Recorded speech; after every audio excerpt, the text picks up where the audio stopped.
जय हिंद दोस्तों, welcome to my YouTube channel IGK free class. आज की वीडियो में हम बीएड एग्ज़ाम के पेपर 2 जो कि फर्स्ट ईयर का पेपर है, पेपर 2 में हम लोग समसामयिक भारत और शिक्षा के बारे में पढ़ते हैं। इंग्लिश में कंटेम्प्रोरी इंडिया एंड एजुकेशन के बारे में पढ़ते हैं। हम बताए हुए थे कि पेपर 2 का लगभग आपको 40 क्वेश्चन बताएंगे। यदि ये 40 क्वेश्चन देख लेते हैं, चाहे आप किसी भी यूनिवर्सिटी से हो, तो आपका फुल तैयारी पेपर 2 का हो जाएगा। तो आप ये 40 क्वेश्चन ज़रूर देखने का प्रयास करें ताकि आपका पेपर 2 का जो है लगभग तैयारी हो जाए। इससे पहले जो है क्वेश्चन नंबर 35 तक बता चुके हैं। आप यदि वो नहीं देखे हैं तो डिस्क्रिप्शन में प्ले लिस्ट का लिंक दिया हुआ है पेपर 2 का, कंटेम्प्रोरी इंडिया एंड एजुकेशन का, तो वहाँ से देख के अपना तैयारी कर सकते हैं। आप लोग का नज़दीक आते जा रहा है, जितना से ज़्यादा क्वेश्चनों का रिवीजन रहेगा उतना अच्छा रहेगा एग्ज़ाम के लिए। तो आइए आज की वीडियो में हम क्वेश्चन नंबर 36 पे चर्चा करेंगे, जो कि रहेगा कि भारतीय अर्थव्यवस्था में वैश्वीकरण एवं उदारीकरण पर प्रकाश डालें। काफ़ी महत्वपूर्ण क्वेश्चन है आपके पेपर 2 के लिए, तो आप पूरा वीडियो देखने का जरूर प्रयास करें ताकि आपके एग्जाम में ये प्रश्न आए तो आपसे नहीं छूटेगा यदि आप पूरा वीडियो देख लेते हैं तो आइए क्वेश्चन नंबर 36 देखते हैं। देखिए, क्वेश्चन है कि भारतीय अर्थव्यवस्था में वैश्वीकरण एवं उदारीकरण पर प्रकाश डालें। तो भारतीय अर्थव्यवस्था का जो है वैश्वीकरण एवं उदारीकरण पे जो है प्रकाश डालना है। यह प्रश्न में काफ़ी इंपॉर्टेंट है पेपर 2 के लिए। तो आइए इसको देखते हैं। देखिए, किसी भी अर्थव्यवस्था के आर्थिक विकास में सुधार के प्रभाव का आकलन एक समय विशेष में देश के निवासियों के जीवन के स्तर में सुधार के रूप में परिलक्षित परिवर्तनों के आधार पर किया जा सकता है। मतलब कि एक समय के अंदर जो है देश के निवासियों के लोगों का जो है आर्थिक स्थिति किस तरह से है, उसके परिवर्तनों के आधार पे जो है देश की अर्थव्यवस्था का मापन किया जा सकता है। देखिए, भारत में आर्थिक विकास का इतिहास बहुत ही रुचिपूर्ण एवं भारतीय अर्थव्यवस्था परक है। देश के आर्थिक विकास के इतिहास की ओर दृष्टि डालें तो ब्रिटिश शासनकाल के अंतिम 50 वर्षों और प्रथम चरण में देश की अर्थव्यवस्था का प्रदर्शन जो है बहुत खराब रहा एवं वास्तविक GDP में लगभग 1% सालाना की वृद्धि देखी गई और यही वृद्धि जनसंख्या में भी रही है। इसमें पिछली सदी के पहले 50 वर्षों में भारत में प्रति व्यक्ति आय में लगभग ठहराव बना रहा, परंतु 190 वर्षों के ब्रिटिश शासनकाल के अंतिम 50 वर्ष भारतीय अर्थव्यवस्था के लिहाज से शायद सबसे बेहतर थे। इसी अवधि में आधारभूत ढांचा क्षेत्र के रेलवे, बंदरगाहों, स्कूलों, कॉलेजों, ये सब ब्रिटिश शासनकाल में जो है ये आगे बढ़ रहा था, इसका वृद्धि हो रहा था। देखिए, अस्पतालों, बैंकों और अन्य संसाधनों में निवेश किया गया अंग्रेजों के द्वारा। इसी प्रकार चौथे चरण यानी कि 1991 से 92 से 2003-4 तक जो है में विभिन्न क्षेत्रों में किए गए नीतिगत आर्थिक सुधार कार्यक्रम को लागू करने में तेजी आई, जिसके अंतर्गत अन्य क्षेत्रों के साथ ही भारतीय अर्थव्यवस्था के क्षेत्र को भी निजी क्षेत्र के लिए खोला गया एवं निजी क्षेत्र में इसकी भागीदारी बढ़ाने पर जो है जोर दिया गया। तत्पश्चात अर्थव्यवस्था के इतिहास के आखिरी चरण यानी 2003-4 से लेकर 2011-12 में आर्थिक सुधारों की दृष्टि से कोई महत्वपूर्ण निर्णय नहीं किया गया और पिछले 5-6 वर्ष के दौरान किए गए निर्णयों के अनुरूप अर्थव्यवस्था को ढलने का मौका दिया गया। देखिए, भारत की अर्थव्यवस्था जो है धीरे धीरे जो है आगे बढ़ रही है। देखिए, इसमें भी कोई संदेह नहीं है कि हमारे देशवासी अपने और बच्चों के बेहतर काल के लिए भारतीय अर्थव्यवस्था के महत्व के बारे में जागरूक और सचेत हो गए हैं अब के टाइम में, जिससे देश के सभी क्षेत्रों और समाज के सभी वर्गों में सभी स्तरों पर भारतीय अर्थव्यवस्था की मांग में भारी वृद्धि हुई है। शिक्षा की मांग समाज में एक नई व्यवस्था को बढ़ावा दे रही है, जहां भारतीय अर्थव्यवस्था का न केवल बच्चों के बौद्धिक ताले को खोलने की सुनहरी कुंजी के रूप में देखा जाता है, बल्कि यह भी माना जाता है कि उससे बेहतर भविष्य के महान अवसरों के द्वारा को भी खोला जा सकता है। यही विस्तार के सामाजिक आधार का निर्णय करता है, परंतु इसमें समावेशन के लिए दबाव एवं उत्कृष्टता का ध्यान रखना भी आवश्यक है। इसके लिए भारतीय अर्थव्यवस्था को वर्तमान स्थिति में आगे निकल आना होगा। आज अधिकांश विद्यालय, महाविद्यालय और विश्वविद्यालय संसाधनों के अभाव से जूझ रहे हैं कि जहाँ होना चाहिए ये सब चीज़, वहाँ जो है अभी भी कमी दिख रही है इन सब चीज़ की। देखिए आगे, जूझ रही है। साथ ही उन पर नियमों के पालन का अनावश्यक जोर भी दिया जाता है और उनका प्रशासन भी अपेक्षित स्तर का नहीं होता। अतः एक ऐसी व्यवस्था होनी आवश्यक है जो शैक्षणिक सृजनात्मकता, सामाजिक दायित्व और शैक्षिक स्वायत्तता का संवर्धन करती हो। अन्यथा हमारे समक्ष भारतीय अर्थव्यवस्था का ऐसा एक विशाल बाजार बनने का खतरा उपस्थित हो सकता है जो जहां लाभ कमाने वाला भारतीय अर्थव्यवस्था उद्योग तो होगा, परंतु भारतीय अर्थव्यवस्था प्रणाली के नाम पर कुछ भी नहीं। परंतु आज भारतीय अर्थव्यवस्था के क्षेत्र में भी आर्थिक सुधार के नाम पर वैश्वीकरण, उदारीकरण एवं निजीकरण जैसे आर्थिक सुधार के मुद्दे थोपे जा रहे हैं, जिसमें साबित तो यह किया जा रहा है कि दुनिया अब सारे भेदभाव को भुलाकर एक होने जा रही है। अतः भारतीय अर्थव्यवस्था के क्षेत्र भी वसुधैव कुटुंबकम की भावना के समावेश हेतु ये आर्थिक सुधार भारतीय अर्थव्यवस्था के क्षेत्र में भी वांछित है,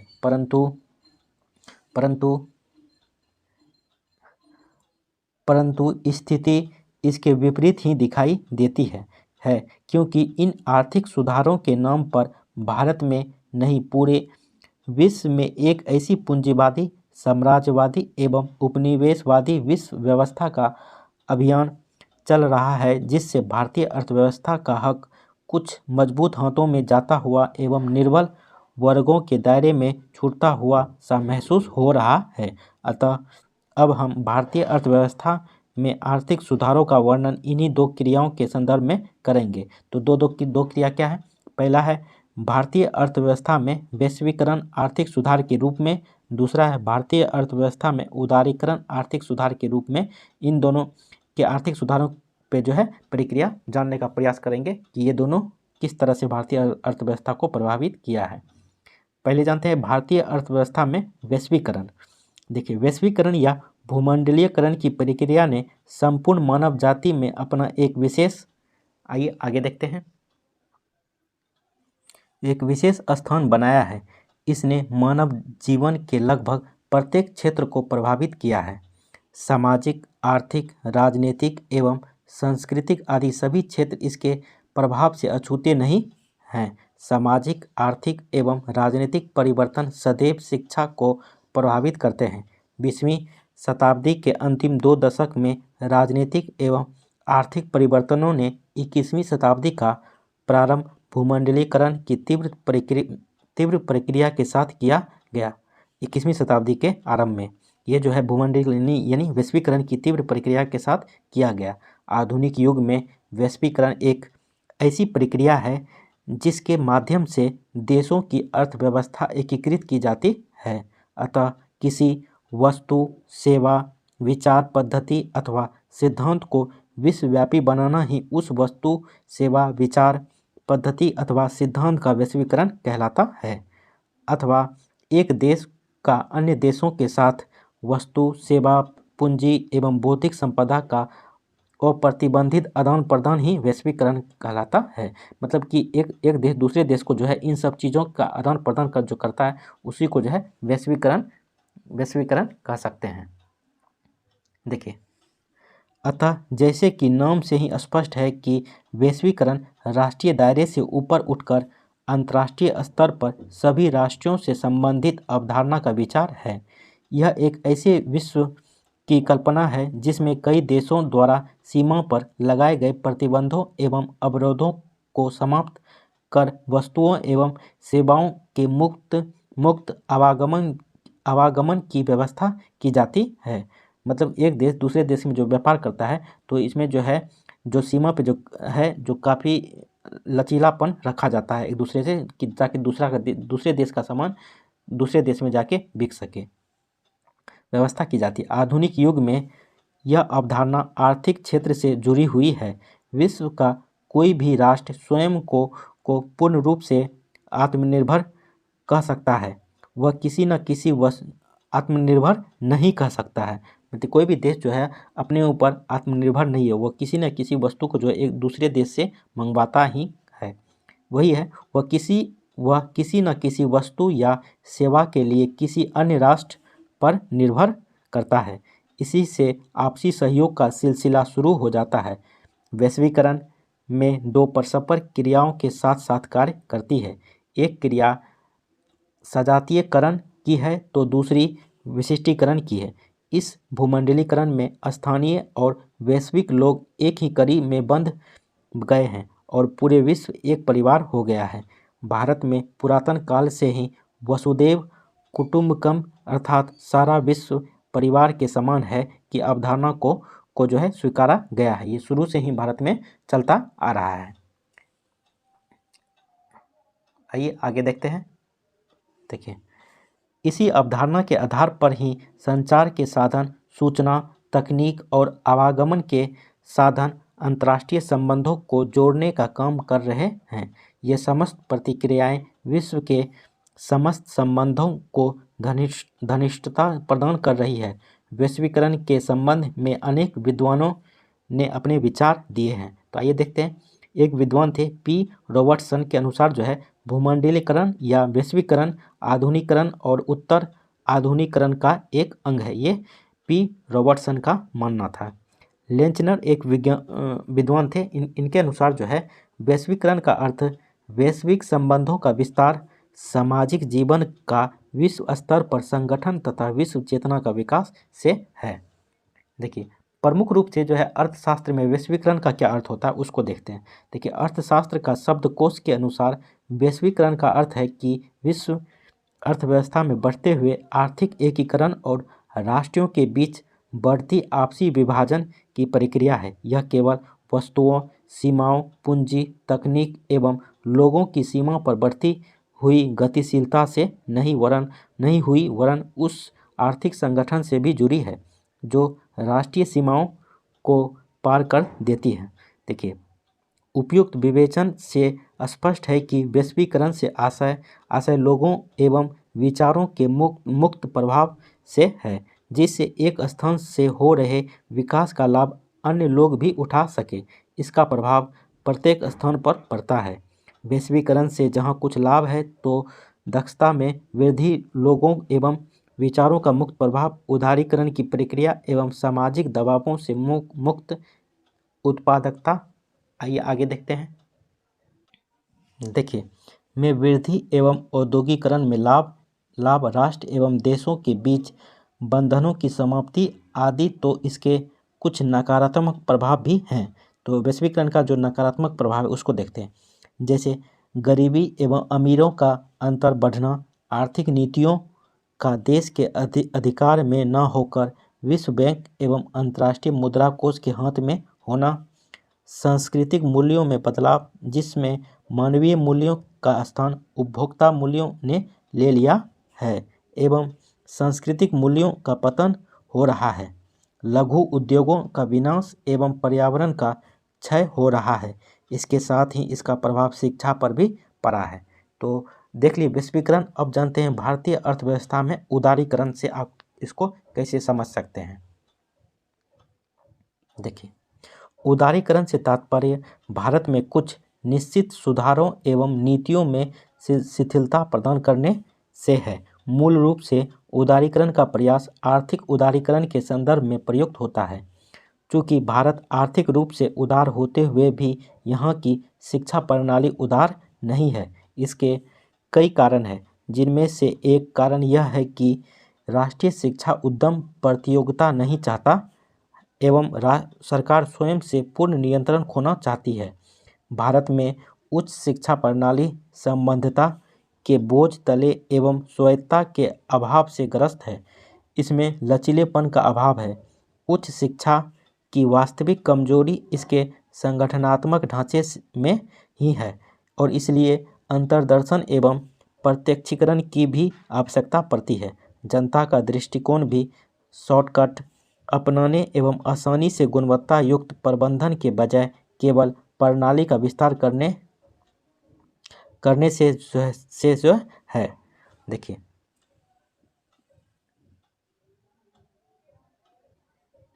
करने से आज की विश्वविद्यालय व्यवस्था की आधारभूत समस्या इच्छुक लोगों तक उच्च शिक्षा का लाभ न पहुंच पाना है। इसके साथ ही सार्वजनिक कोष हेतु भी कोई राजनीतिक प्रतिबद्धता नहीं है। शोध आधारित शिक्षा के अभाव में शिक्षा की गुणवत्ता दिनों दिन नीचे गिरती जा रही है। बहुत कम संस्थान एवं कंपनियां ही ऐसी है जो वास्तव में जनता के लिए लाभदायी शोध कार्य करवाती है। एक अध्ययन के अनुसार शोध में गुणवत्ता के वैज्ञानिक प्रकार के मामले में भारत का स्थान 25वें नंबर पर आता है।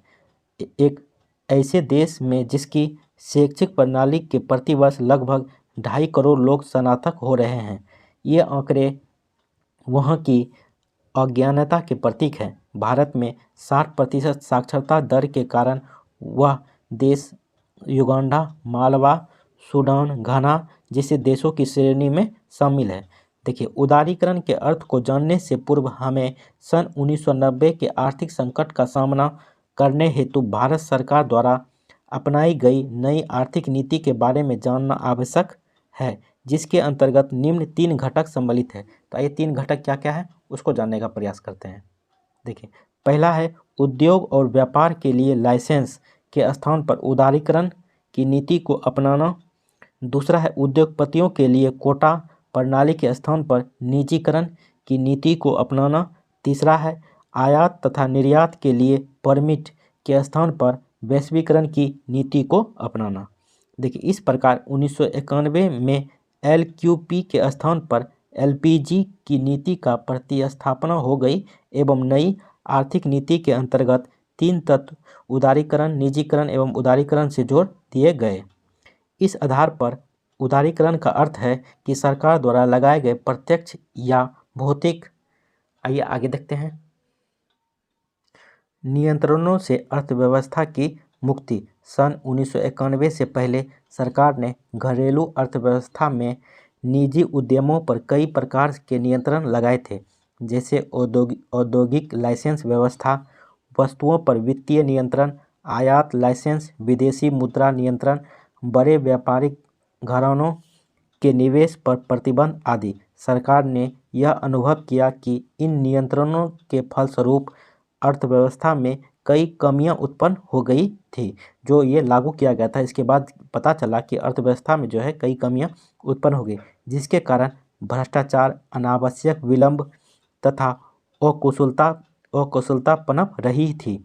सकल घरेलू उत्पाद यानी GDP पर विकास दर कम हो गई थी और निम्न लागत प्रतियोगी आर्थिक प्रणाली आने की बजाय उच्च लागत आर्थिक प्रणाली अस्तित्व में आ गई थी। इसलिए आर्थिक सुधारों द्वारा अर्थव्यवस्था पर लगाई गई रुकावटों एवं प्रतिबंधों को कम करने का प्रयास किया गया। आर्थिक सुधार यानी उदारीकरण के एक प्रमुख घटक के रूप में इस मान्यता पर आधारित है कि सरकार नियंत्रण की अपेक्षा बाजार शक्तियां अर्थव्यवस्था का उचित मार्गदर्शन कर सकती है और अर्थव्यवस्था को संस्कृति और विकास के मार्ग पर अग्रसर कर सकती है। संसार के अन्य अल्प विकसित देशों जैसे कोरिया, थाईलैंड, सिंगापुर आदि ने भी उदारीकरण के फलस्वरूप तेजी से विकास किया है। अब जानते हैं उदारीकरण के अंतर्गत आर्थिक सुधार किस किस तरह से किया जा सकता है या किस तरह से हुआ था। देखिए, उदारीकरण के अंतर्गत आर्थिक सुधार, देखिए पहला है औद्योगिक क्षेत्र संबंधी सुधार। देखिए, उदारीकरण का वास्तविक अर्थ औद्योगिक क्षेत्र को विकेंद्रीकरण से मुक्त करना। इसके लिए निम्न नीतियां अपनाई गई थी। आइए देखते हैं क्या क्या नीतियां अपनाई गई थी। पहला है औद्योगिक लाइसेंस का उन्मूलन। दूसरा है उत्पादन क्षेत्र से आरक्षण हटाना। तीसरा है उत्पादन क्षमता का विस्तार करना। चौथा है पूंजीगत वस्तुओं के आयात की स्वतंत्रता। देखिए दूसरा है वित्तीय क्षेत्र संबंधित सुधार, जिसमें अब आरबीआई भूमि के वित्तीय क्षेत्र के नियामक के स्थान पर सहायक की बन गई है। इसके अंतर्गत आरबीआई एक सहायक के रूप में बाजार शक्तियों की स्वतंत्र क्रिया को सरल बनाता है। ब्याज दर का निर्धारण व्यापारिक बैंकों पर देता है। अब नियंत्रण के स्थान पर प्रतियोगिता प्रधान बन गई है। तीसरा देखते हैं कि क्या सुधार हुआ था। तीसरा है राजकोषीय सुधार। देखिए राजकोषीय सुधार का संबंध सरकारी राजस्व तथा व्यय से होता है। कर सुधार यानी टैक्स रिफॉर्म राजकोषीय सुधार का प्रमुख अंग है। इस आधार पर करों का विभाजन 2 श्रेणियों में किया गया है। तो देखते पहला है प्रत्यक्ष कर, दूसरा है अप्रत्यक्ष कर यानी डायरेक्ट टैक्स, इनडायरेक्ट टैक्स। देखिए डायरेक्ट टैक्स क्या होता है, इनका भार अन्य व्यक्तियों पर नहीं डाला जा सकता है, जैसे आयकर, संपत्ति कर आदि। अप्रत्यक्ष कर ये वे कर हैं जिनका भार व्यक्तियों पर डाला जा सकता है। उदाहरणतः वस्तु पर बिक्री कर यानी सेल टैक्स, सेवा कर यानी सर्विस टैक्स आदि। देखिए उदारीकरण से पूर्व देश की कर प्रणाली बहुत जटिल एवं अस्पष्ट थी। अब कर प्रणाली को काफ़ी सरल और सामान्य बनाया गया। परिणाम स्वरूप जो है कर अनुपालन इन टैक्स कॉम्प्लायंस में वृद्धि हुई है तथा सरकार का राजस्व जो है बढ़ा है। आइए आगे देखते हैं। देखिए चौथा है बाहरी क्षेत्र संबंधी सुधार। देखिए इसके अंतर्गत विदेशी विनिमय सुधार एवं विदेशी व्यापार नीति संबंधी सुधार शामिल हैं। देखिए सन 1991 में भारतीय रुपये का अवमूल्यन करने से विदेशी विनिमय सुधारों का आरंभ हुआ था। अवमूल्यन से अभिप्राय भारतीय रुपयों के मूल्य को अन्य देशों की मुद्राओं जैसे अमेरिका का डॉलर या इंग्लैंड का पाउंड के रूप में घटना है। अवमूल्यन के पश्चात भारतीय रुपये के अंतर्राष्ट्रीय मुद्रा बाजार में विनिमय मूल्य के निर्धारण को बाजार शक्तियों पर छोड़ दिया गया। आजकल जो है विनिमय दर का निर्धारण अंतर्राष्ट्रीय विनिमय बाजार में मांग तथा पूर्ति की शक्तियों द्वारा होता है। उदारीकरण के पश्चात विदेशी व्यापार नीति में व्यापक परिवर्तन हुए।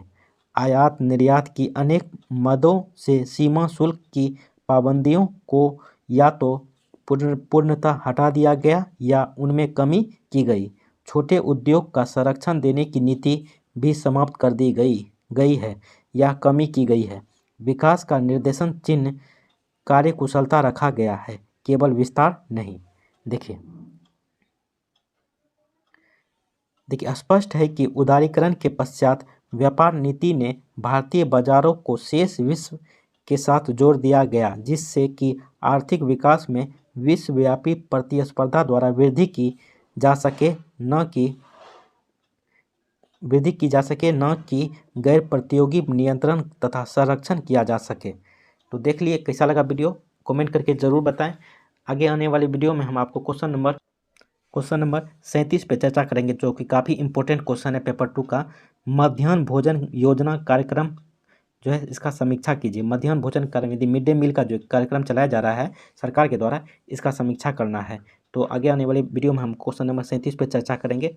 इसके लिए चैनल को जरूर सब्सक्राइब कर दें, वीडियो को लाइक कर दें। चलिए थैंक यू, जय हिंद।